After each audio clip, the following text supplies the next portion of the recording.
যে কুকুর যদি তোমার উপরে হামলা করে দেয় তো তোমার জীবনটাই যাবে, আর নারী যদি তোমার উপরে হামলা করে দেয় তো তাহলে তোমার ঈমান চলে যাবে। তোমার জান থেকে ঈমানের দাম হলো বেশি, কুকুরে জান নেবে আর বেটি দিন নমাজ ছাড়েননি। সামান্য একদিন খন্দকের যুদ্ধের দিন কোন একটা নামাজ আসরের দুশ্মনের মোকাবিলার কারণে নমাজটা ঢিলা হয়ে গেছে, নমাজটা ছেড়ে দিয়েছেন এরকম কথা নাই রে বাবা। নমাজটা পড়েননি, নমাজটা ছেড়ে দিয়েছেন এরকম কথা নাই। ঢিলা হয়ে গেছে কিসের কারণে? দুশ্মনের মোকাবিলার জন্য।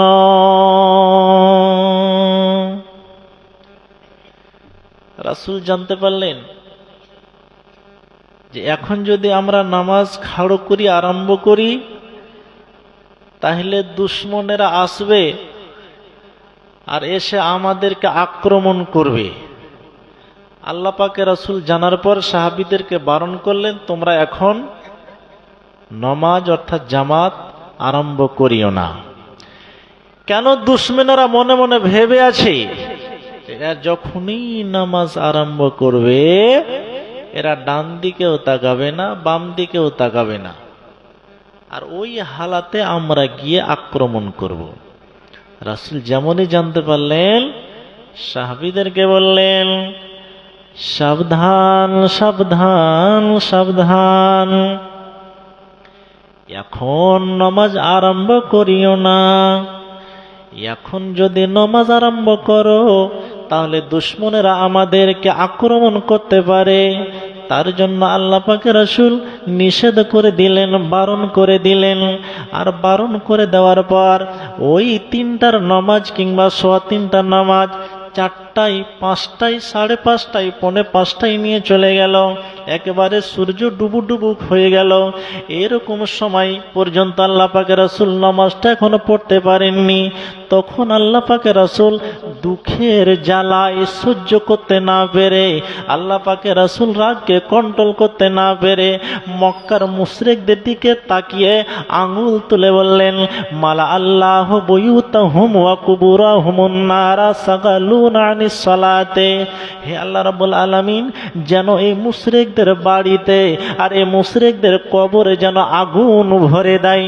আল্লাহ রাব্বুল আলামিন এই মুশরিকদের বাড়িতে আর এই মুশরিকদের কবরে যেন আল্লাহ আগুন জ্বালিয়ে দেয়। কিসের জন্য এত বড় দোয়া করলেন আল্লাহ পাকের রাসূল? এত বড় বদদুয়া কেন দিলেন? কি কারণে দিলেন? তো দুশমনেরা একটি মাত্র নামাজকে ঢিলা করে দেওয়ার জন্য এত বড় বদদুয়া করলেন। প্রাণপ্রিয় ভাই, তাইলে আপনি চিন্তা করুন, আল্লাহ পাকের রাসূল জীবনে কোনোদিন নামাজ ছাড়েননি। খালি নামাজটা ঢিলা হয়েছিল কিসের কারণে? দুশমনদের কারণে। তার জন্য এত বড় বদদুয়া। আমরা কতবার ছাড়ছি নামাজ? হিসাব আছে? দিন আপনাকে কয়বার ডাকে মুয়াজ্জিন? হাইয়া আলাল ফালাহ,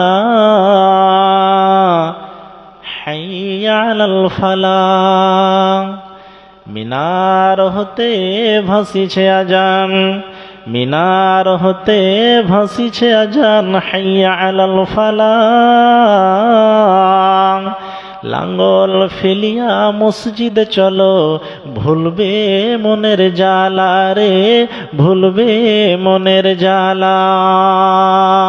মিনার হতে ভাসিছে আজান, হাইয়া আলাল ফালাহ। লাঙ্গল ফেলিয়া মসজিদে চলো, ভুলবে মনের জ্বালা রে, ভুলবে মনের জ্বালা। আওয়ারা মনের হিসেব করো কোষে, আওয়ারা মনের হিসেব করো কোষে, পায়েতে লাগাও রসা। হাইরে মানুষের মিটল না আশা, মানুষের মিটল না আশা।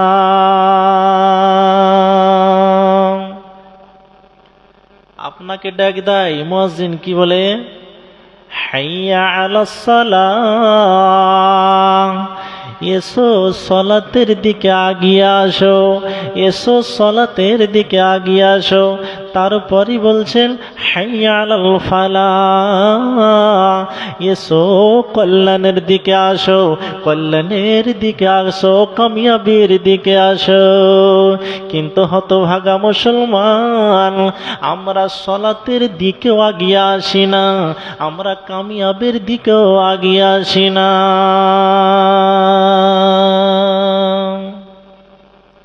কখন আসবেন? আমাদের দিলকে তো উল্টা আছে, আমাদের অন্তরটাকে আল্লাহ উল্টে রেখেছেন কিছু কিছু মানুষের। একদম নবীজি বলছেন যে কিছু মানুষের অন্তর উল্টানো আছে। একটা বোতল দিবেন তো,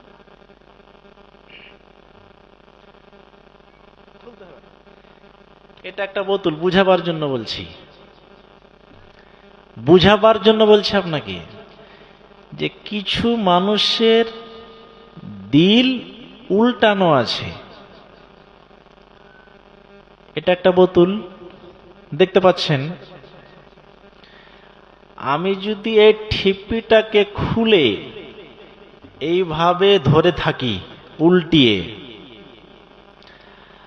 আর আটলান্টিক মহাসাগরের যত পানি আছে সমস্ত পানি যদি এর ভিতরে ঢালি, এর উপরে পানি ঢুকবে?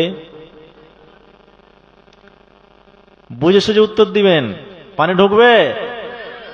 ঢুকবে না। কেন? উল্টানো আছে। আপনি জগ হোক, বদনা হোক, গ্লাস হোক, উল্টে যদি রাখেন, ওর ভিতরে যতই আপনি পানি ঢালেন, ফারাক্কার ব্যারিজের যত পানি আছে সম্পূর্ণ যদি আপনি ঢেলে দেন, তবু এতে ঢুকবে না, কারণ এটা উল্টানো আছে। ঠিক সেই রকমই কিছু মানুষের অন্তরকে উল্টানো আছে, যার জন্য আপনি যতই এদেরকে কোরআনের কথা, দ্বীনের কথা, নসিহতের কথা, ভালো কথা বলেন, এদের অন্তরে ঢোকে না। কেন? সিধা করলেই হবে। তাহলে আপনাকে কি করতে হবে? বুঝতে হবে।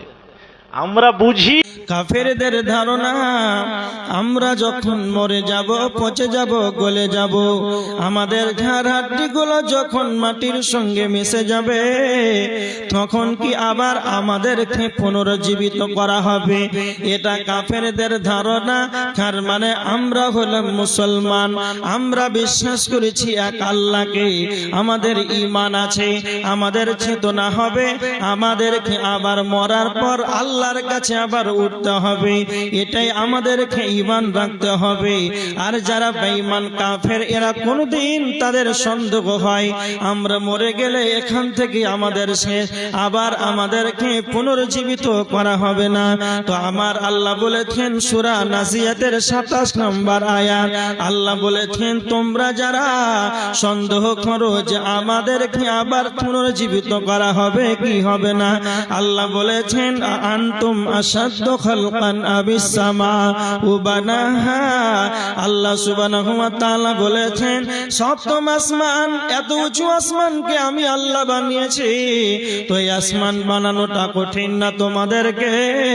তার মানে এত উঁচু আসমান, এতটা উঁচু আসমান, কোনো খুঁটি নাই, খাম্বা নাই, আল্লাহ সপ্তম আসমানকে এত সুন্দর করে সুসজ্জিত করে রেখেছেন। তার মানে কোনো কিছুরির ওপরে রাখা নাই, এইরকম ভাসমান করে সপ্তম আসমানকে উঁচু উঁচু করে দাঁড়িয়ে রেখেছেন, দাঁড় করে রেখেছেন। তো আমার আল্লাহ বলছেন ওরে গোলাম, ওরে আমার গোলাম, তোমরা যারা অস্বীকার করো যে আমাদেরকে আবার পুনরুজ্জীবিত করা হবে কি হবে না, তো আমার আল্লাহ বলছেন তোমরা কি তা জানো না আমি তোমাদেরকে কোথা থেকে বানিয়েছি, তোমরা কোথায় ছিলে? আল্লাহ সুবহানাহু ওয়া তাআলা সূরা বাকারার 28 নম্বর আয়াতের ভিতরে আল্লাহ বলেছেন ওয়া কুনতুম আমওয়াতান, তোমরা ছিলে নিষ্প্রাণ, তোমাদের কোনো অস্তিত্ব ছিল না, তোমরা ছিলে প্রাণহীন, তোমাদের কোনো প্রাণ ছিল না।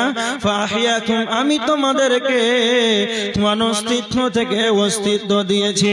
আল্লাহ বলছেন বান্দারে ইন্না খালাকনাল ইনসানা মিন নুতফা, নিশ্চয় আমি মানুষকে নুতফা থেকে শুকরাণু থেকে বানিয়েছি। একটা মানুষের জন্ম শুকরাণু থেকে, নাপাক পানি থেকে। তাহলে আল্লাহ সুবহানাহু ওয়া তাআলা সূরা তরিকের 5 নম্বর আয়াতের ভিতরে আল্লাহ বলেছেন ফালইয়ানজুরিল ইনসানু মিম্মা খুলিক।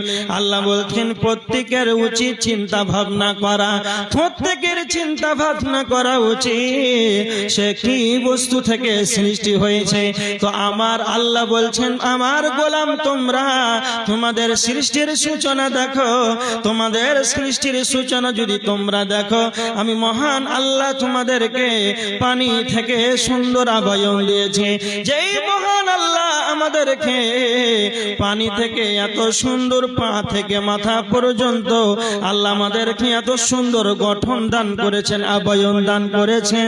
তো আমার আল্লাহ বলছেন ওরে কাফেরের দল, বেঈমানের দল, আমি আল্লাহ তোমাদেরকে পানি থেকে বানাতে পেরেছি, অস্তিত্ব থেকে তোমাদেরকে অস্তিত্ব দান করেছি। আবার তোমাদেরকে আমি মারব, তো আমি কি তোমাদের আবার পুনর্জীবিত করতে পারবো না?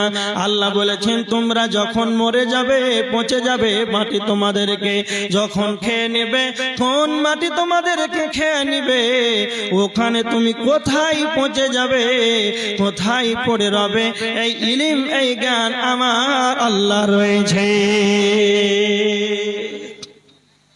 কোথায় মানুষ পচে যাবে, গলে যাবে, মরে যাবে, ওই কোনা কোনা কোনা কোনা সমস্ত কিছু আল্লাহর ইলম, সেটাও আল্লাহর জ্ঞান আছে, সে কোথায় পড়ে থাকবে। তো আল্লাহ বলছেন তোমাদেরকে বানানোটা কঠিন না আসমান, তারপরেও তোমরা কেমন করো, অস্বীকার করো যে মরা তোমার আবার জীবিত করা হবে কি হবে না। আল্লাহ বলেছেন সূরা আল মুমিনুনের 115 নম্বর আয়াত أفحسبتم أنما خلقناكم عبثا أفحسبتم أنما خلقناكم عبثا وأنكم إلينا لا ترجعون। আল্লাহ সুবহানাহু ওয়া তাআলা বলেছেন তোমরা কি ভেবেছো وأنكم إلينا لا ترجعون, তোমরা কি ভেবেছো যে আমাদেরকে আবার পুনর্জীবিত করা হবে না, তোমাদেরকে আমার কাছে ফিরে আসতে হবে না। আল্লাহ বলেছেন ইন্না ইলাইনা ইয়াবাহুম সুম্মা ইন্না আলাইনা হিসাবাহুম, তোমাদেরকে আমার নিকটে আসতেই হবে আর হিসাব দিতে হবে। আল্লাহ বলছেন তোমরা কি ভেবেছো যে তোমাদেরকে আমার নিকটে ফিরে আসতে হবে না, তোমাদেরকে আসতেই হবে। আল্লাহ সুবহানাহু ওয়া তাআলা সূরা ইনফিতারের 16 নম্বর আয়াতের ভিতরে আল্লাহ বলেছেন ওয়ামা হুম আনহা বিগাইবিন, সেই দিন কেউ পৃথক থাকবে না, সেই দিন কেউ আলাদা থাকবে না, সবাইকেই পৌঁছাতে হবে। এখানে একটা কথা বলি, আমরা যারা আলোচনা শ্রবণ করলাম যে আমাদেরকে আবার মরার পর জীবিত করা হবে, আচ্ছা এতে আপনাদের কারো কোনো সন্দেহ আছে? হ্যাঁ না বলে? যদি সন্দেহ থাকে তাহলে মরার পর আল্লাহ আবার আমাদেরকে জীবিত করবেন পারবেন না, এইরকম যদি কারো চেতনা মনোবল জ্ঞান হয় যে আল্লাহ আমাদেরকে আর তুলবেন না, এখান থেকে আমাদের শেষ, তাহলে ওর জাহান্নাম ছাড়া কোনো গতি নাই। এর প্রমাণ আছে, আপনাকে প্রমাণ দিচ্ছি, দেখে